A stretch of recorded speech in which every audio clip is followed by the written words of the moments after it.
तो भाई रीट के सभी भावी विद्यार्थियों को मेरा प्रणाम। तैयारी आपकी चल रही होगी और अब जो मैं 10 दिन बचे हैं, 10 दिन में पास होने का मेरे पास कोई फॉर्मूला नहीं है, ना 1 महीने में पास होने का कोई फॉर्मूला है, क्योंकि ऐसा कोई फॉर्मूला होता ही नहीं है। 1 महीने 10 दिन में ये फॉर्मूले सिर्फ उनके लिए होते हैं जो ऑलरेडी पहले से पढ़े हुए होते हैं। और ऐसी चीजों पे व्यू ज्यादा आते हैं, क्योंकि पहले तो वो बोला महीना बचा है तैयारी करेंगे, तो बोल महीने वाला फॉर्मूला देख लेते, फिर 10 दिन, फिर लास्ट में 1 दिन का भी फॉर्मूला जो है वो देखने की कोशिश करते हैं कि ऐसा भी क्या कोई फॉर्मूला है। तो ऐसा कोई फॉर्मूला नहीं होता है। अब गिने चुने दिन बचे हैं, अब कैसा किस तरीके से थोड़ा सा 10 दिन का थोड़ा सा नॉर्मल बातें बताता हूं मैं, क्योंकि कई दिन हो गए आपसे मुलाकात नहीं हो, और थोड़ी सी बातें भी कर लेते हैं इस बहाने से रीट से संबंधित।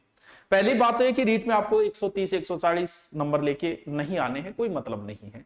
आपको सिर्फ उसको पास के उद्देश्य से देखना है कि यार किसी तरीके से मेरा जुगाड़ हो जाए, 90% सही हो जाए, बस मेन आपका उद्देश्य होना चाहिए मेन पेपर का, मुख्य पेपर का। इसके अंदर पहला तो ये कि सर पेपर इजी आएगा कि टफ आएगा, तो भाई इस बात का पता तो सिर्फ पेपर बनाने वाले को ही है। दूसरी बात ये कि अगर थोड़ा सा टफ डाल दिया तो हालत ये हो जाएगी कि जितने भर्ती है उतने पास नहीं हो पाएंगे। पेपर एवरेज आता है जैसा आता है, हो सकता है कोई एक पार्ट टफ डाल दे, जैसे एक पॉलिटिकल टफ डाल दे, या संस्कृत की शिक्षण विद्या टफ डाल दे, या साइकोलॉजी, कोई एक पार्ट कर सकता है, इससे कोई ज्यादा फर्क नहीं। यानी पेपर एवरेज आना है, आपको 60% लेके आना है, आपका यही उद्देश्य है। नेगेटिव मार्किंग है नहीं कि किसी तरीके से मैं संपूर्ण अटेम्प्ट कर दूं, पूरे पर्सन कर दूं तो मेरे किसी तरीके से जुगाड़ हो जाए। अब इस पेपर में बैठने वाले 2 विद्यार्थी हैं, दोनों की हम थोड़ी चर्चा करें। एक तो पुराने विद्यार्थी हैं और एक जो है वो एकदम फ्रेश नए विद्यार्थी है। 2 ही तरीके के विद्यार्थी बैठते हैं। जो विद्यार्थी पुराने हैं और जिनके पिछली बार 100+ आए हैं,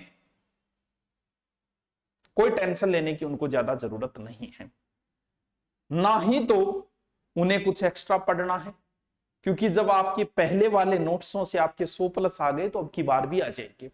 उनको पुराने वाले सिर्फ रिवीजन करना है, नए टॉपिक बिल्कुल भी नहीं छेड़ना। आपका अगर कोई टॉपिक बच गया तो बचने दो, आपको कोई 145 लेके नहीं आने हैं, आपको 90 का जुगाड़ करना है, आपके दिमाग में यही चलना चाहिए। तो फिर बच गया 80% हो गया, आपका हो गया, उतने से आपका काम चल जाएगा। इन पुराने विद्यार्थियों को फिर भी कुछ विद्यार्थी नहीं पढ़ पाए, पिछली बार उनके थे, अब वो लास्ट में सोच रहे हैं कई चीजें उन्होंने पढ़ी नहीं, वो मेन की तैयारी के लग गए थे। अब थोड़े से अब मेन की तैयारी में लगे, तो जैसे कोई विद्यार्थी हिंदी का था, उसकी संस्कृत नहीं पढ़ी उसने, अब वो सोच रहा है यार 10 दिन में कैसे करूं।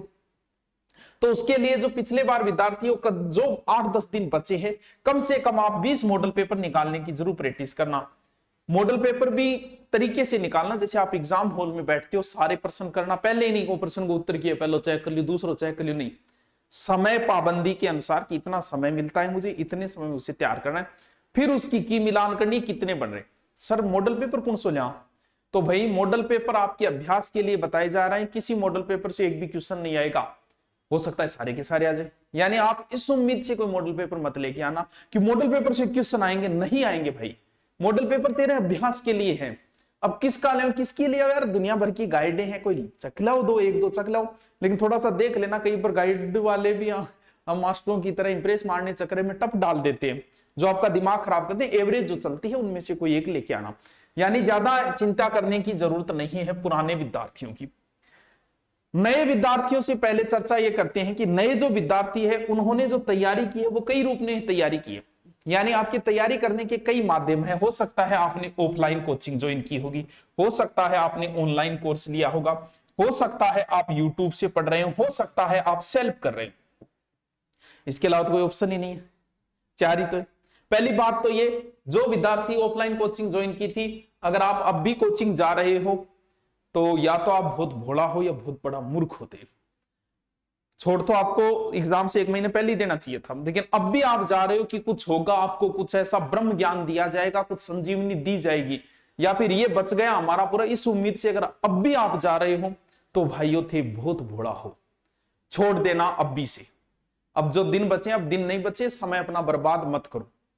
ऑनलाइन जो पढ़ रहे हैं, अब अगर आपका 80% हुआ है ऑनलाइन के अंदर, आपका सिलेबस का मतलब सिलेबस संपूर्ण मिल जाता है, लेकिन 80% आप पढ़ पाए तो कोई बात नहीं, छोड़ दो, बाकी छोड़ दो, आपको तो 90 ही तो लेके आने हैं, तो उस हिसाब से आपको उतना ही करना है ऑनलाइन के अंदर। अब देखना भी अगर पढ़े ऑनलाइन तो सिर्फ वही देखो कि जैसे संस्कृत की शिक्षण विधियां ओनली वही देखो, उसको भी स्पीड बढ़ा के देखो, उसमें भी हो सके उतना समय बर्बाद कम करना है। अब कोई नया कोर्स नहीं फेंक लेना है, भले किसी प्रकार का हमारी ओर से कोई उभराए, आपको अब विश्वास करना ही नहीं, दिन 10 बचे ऐसा कोई कदम नहीं उठाना है।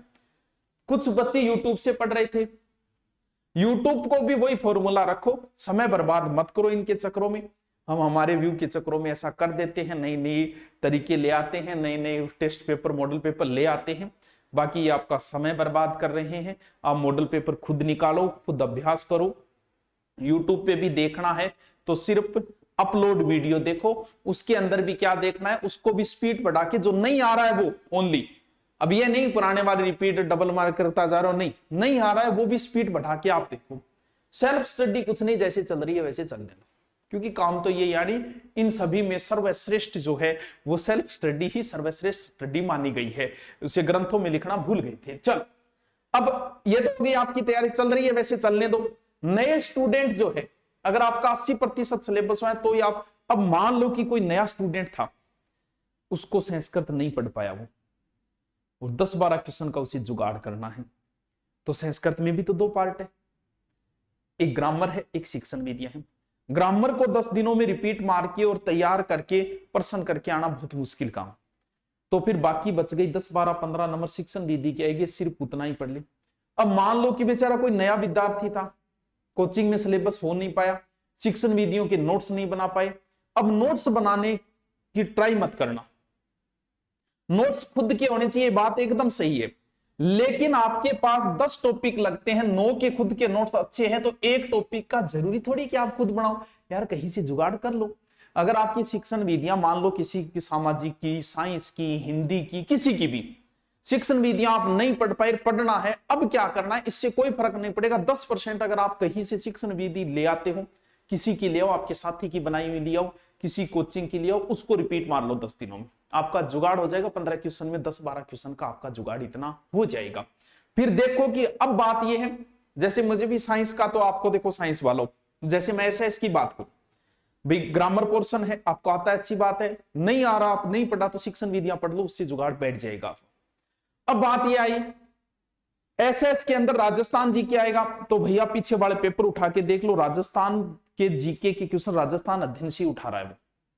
अभी जैसे बहुत सारे होंगे सुंदा उत्तर मान लिया वन अधीनस्थ बोर्ड, तो उनका जो सारे वही क्वेश्चन है जो राजस्थान बोर्ड में लिखे हुए हैं, तो राजस्थान अध्ययन पढ़ लो, आपके पास किताब है तो ठीक है, वरना राजस्थान अध्ययन की आती है, बहुतों की आती है, किसी की भी ले आओ, ठीक है, वो पढ़ लो।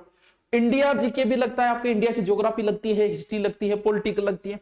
अगर आपके पास नोट्सों का जुगाड़ नहीं हो पाए, भाई एनसीईआरटी का आपने कर रखा है नोट्स, तो पढ़ो, या फिर आप एनसीईआरटी लाके पढ़ो 10 दिन में, वो भी बहुत बड़ा पोर्शन है, आप पढ़ नहीं पाए हो, तो फिर एकदम शॉर्ट में अगर आपको बताऊं तो आप लुसेंट की बुक आती है, एकदम पतली सी आती है, जिसमें सारे सब्जेक्ट आते हैं, वो लेकर उसमें वो टॉपिक लगा लो जो आपके लगते हैं, जैसे अभी ग्रह वगैरह वो सब मिल जाएंगे, उसमें जो जो टॉपिक लगते हैं उसमें एक डेढ़ पेज में, और उसमें तथ्य है, मड़ाई है, आप 10 दिन में वो टॉपिक पढ़ दो जितना उसमें लगा है, एकदम सौ नोट्स ही है वो, ये मान लो नोट्स ही है, वो आएगा तो उसमें से आराम से आ जाएगा, और राजस्थान जी के राजस्थान अध्ययन के अंदर आता है।